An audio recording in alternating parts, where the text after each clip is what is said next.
Halo semuanya, di video ini gue mau share ke kalian tentang rutinitas nulis jurnal gue di pagi hari. Banyak yang nanya ke gue, kapan nih sebaiknya nulis jurnal? Mending nulisnya pagi atau malam? Nah, kalau pertanyaannya kayak gitu, nggak ada jawaban yang pasti. Karena tiap orang punya rutinitas, aktivitas, kesibukan, dan prioritas yang beda-beda gitu. Nggak bisa nih kita pukul rata, oh pagi yang paling bagus waktunya, oh malam yang paling sip waktunya buat nulis jurnal. Nggak bisa gitu, karena tiap kita beda-beda, kitanya sendiri pun, kan kadang aktivitas tiap harinya beda-beda ya. Ada satu hari yang padat banget, ada satu hari yang kok kayaknya kebanyakan nganggurnya, kebanyakan bengongnya, itu kan bisa juga. Belum lagi ada pertimbangan lain seperti jarak tempuh antara tempat tinggal ke tempat kerja, terus udah punya anak atau berkeluarga atau belum, itu kan ngaruh ya dengan kapan kita bisa melakukan journaling dan berapa lama. Jadi intinya menurut gue gak ada nih rutinitas yang paling baik, terbaik, atau ini rutinitas yang paling benar gitu, gak ada. Yang penting adalah melihat rutinitas kita sendiri dan nyesuaiin dengan kebutuhan dan aktivitas sehari-hari. Misalnya, kalau lo ngerasa belum nyaman dengan rutinitas journaling yang dilakukan sehari-hari, bisa lihat inspirasi dari orang lain. Makanya gue bikin video ini. Tapi, inspirasi atau rutinitas orang lain itu yang ditonton, yang dibaca, yang dilihat, gak harus ditiru 100%. Karena balik lagi, gue gak tahu sehari-hari lo ngapain, dan lo juga sebenarnya gak tahu kan sehari-hari gue ngapain. Yang di-share di internet itu cuma secuplik kecil gitu, cuma bagian kecil dari satu hari gue, dari satu rutinitas gue. Jadi kita kan sama-sama saling nggak tahu nih sebenarnya dalemannya kayak gimana. Rutinitas 24 jam, seminggu, sebulan, setahun, kita nggak tahu nih. Jadi tetap harus dimodif, disesuaikan dengan kebutuhan, aktivitas, dan prioritas kita masing-masing. Nah, sekarang ke isinya. Nulis apa di jurnal? Kalau gue pakai metode morning pages-nya Julia Cameron, tapi yang dimodif ya. Soalnya kalau ngikutin metode aslinya itu, morning pages itu disarankan 3 halaman. Cuma buat gue 3 halaman tuh lama diisinya. Jadi kalau gue sih ya udah secukupnya aja. Kalau udah ngerasa plong, gue udahan. Gak sampai maksa kayak harus 3 halaman diisi. Apalagi ini bukunya gue pakai buku A5 ya ukurannya. Lama banget, bisa 2 jam kali gue kalau nulis 3 halaman. Nah, kalau dari buku The Artist Way-nya itu disarankan untuk nulis longhand stream of consciousness morning writing. Maksudnya apa? Maksudnya adalah menulis dengan pena atau pensil. Jadi bukan diketik. Tulisannya pun ditulis tanpa ada usaha untuk diedit atau diperiksa. Ini isinya benar atau enggak ya? Ini gue nulis kayak gini, ngaco gak sih pikiran gue? Nah, jangan kayak gitu. Biarin aja.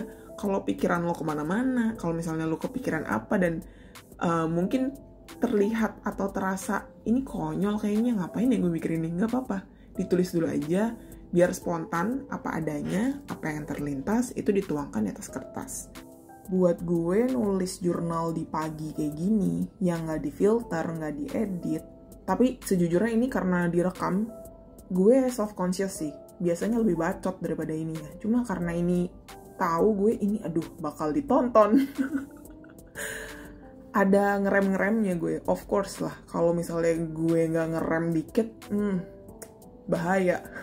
Bukan untuk konsumsi publik. Jadi ya FYI aja ya, namanya juga nyontohin gitu. Ya balik lagi ke manfaatnya. Dari pengalaman gue yang udah journaling beberapa tahun, saat gue bisa menulis dengan apa adanya, spontan, tanpa difilter, tanpa diedit, rasanya tuh kayak ada beban yang keangkat. Jadi yang menu-menuhin kepala udah kepindah di atas kertas, sehingga gue jadi punya kapasitas untuk mikirin hal-hal yang emang lebih urgent, yang lebih penting, dan gue bisa beraktivitas dengan lebih nyaman.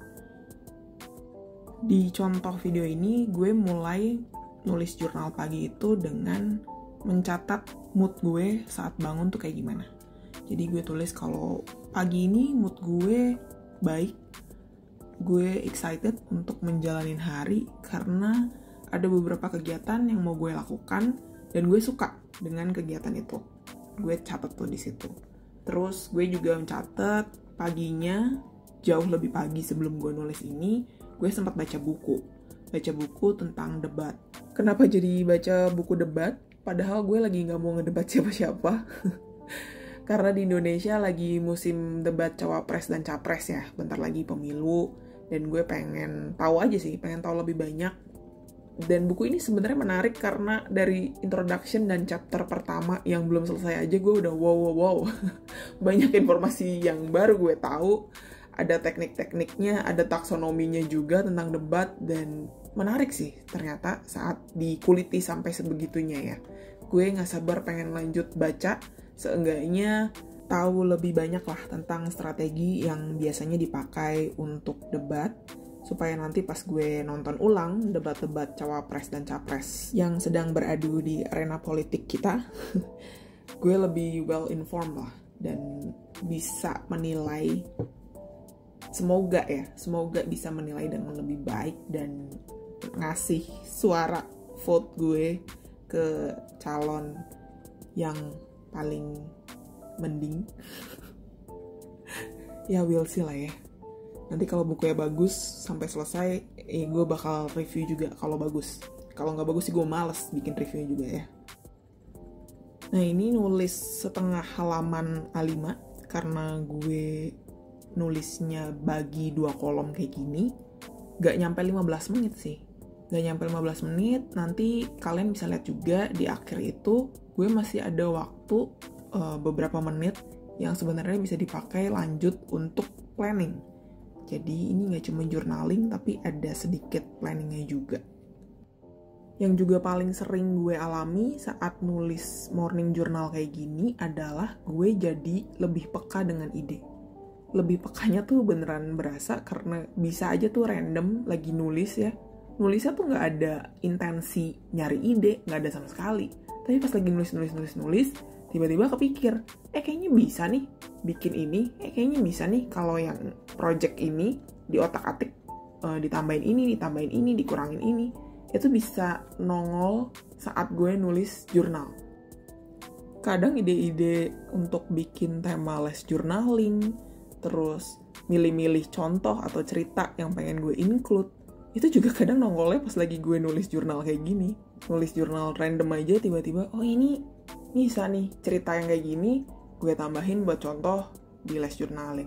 Atau bisa juga saat gue lagi mau menggali satu hal lebih dalam, saat gue tulis, gue detailin, banyak yang gue kontemplasikan, banyak yang gue refleksikan, terus pas udah banyak, ini seru kalau dijadiin kelas, dan gue udah ada bahannya gitu ya. Udah ada bahannya karena emang awalnya gue yang minat, gue yang tertarik dengan tema itu.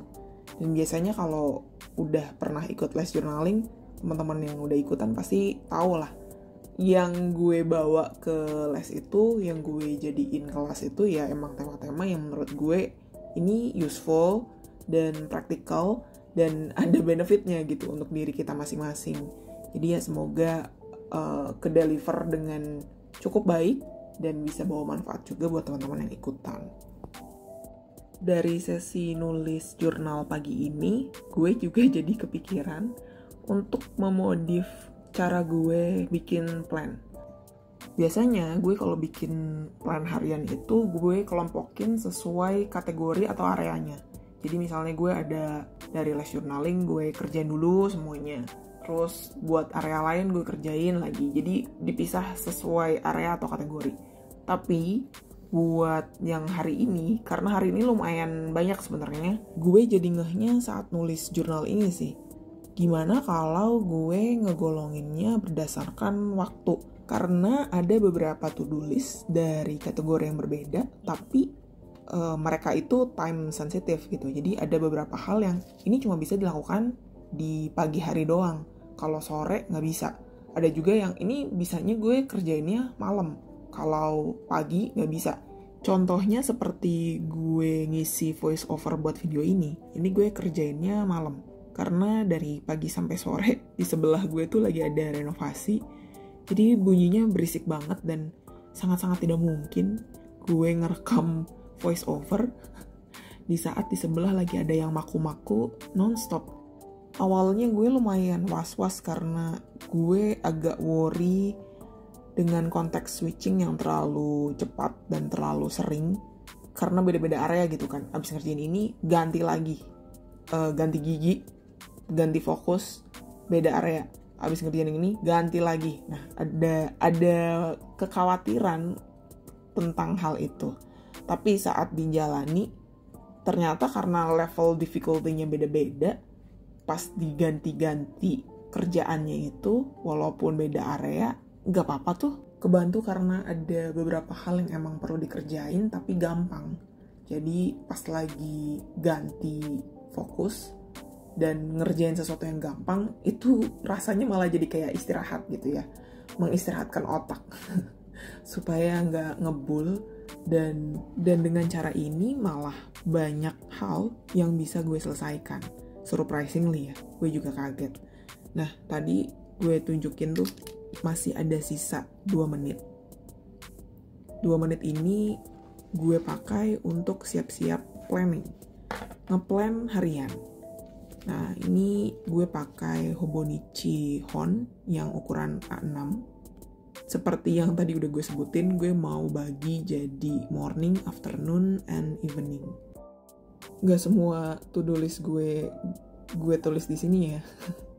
Itu yang kiri, yang bisa gue share aja, karena balik lagi ini karena direkam, self-conscious gue lumayan melesat. Yang bisa gue share, gue tulis, tapi itu yang sebelah kanan masih kosong. Gue siapkan untuk gue tulis, gue susulin begitu selesai ngerekam video ini. Nanti bakal kelihatan juga sama kalian kalau gue nambahin timer 5 menit lagi. Tapi totalnya begitu selesai planning ini gak nyampe 20 menit sih, paling 18 menit lah. Itu pun jadi memakan waktu lebih lama karena awal-awalnya tuh gue perlu setup dulu gitu loh. Ganti angle kamera juga, ngecek juga ini masih fokus atau enggak, atau tiba-tiba gue dari tadi ngerekam terus out of focus gitu kan, nggak lucu ya. Udah berapa menit jalan, footage-nya nggak bisa dipakai. Jadi ya ada bolak-balik di belakang layarnya untuk ngecek ini yang gue rekam aman atau enggak. Kalau misalnya nggak direkam sih 15 menit cukup untuk journaling pendek ya, yang kayak tadi setengah halaman A5, terus bikin daily plan gue. Kenapa gue suka bikin daily plan? Karena ini ngebantu gue supaya tidak ketemu dengan decision fatigue, alias nanti keder juga. Ngapain ya? Siang ini gue ngapain dulu ya? Sore ntar gue ngapain ya? Mungkin gue J banget ya kalau MBTI itu ngeplan banget. Tapi buat gue itu self-care-nya gue.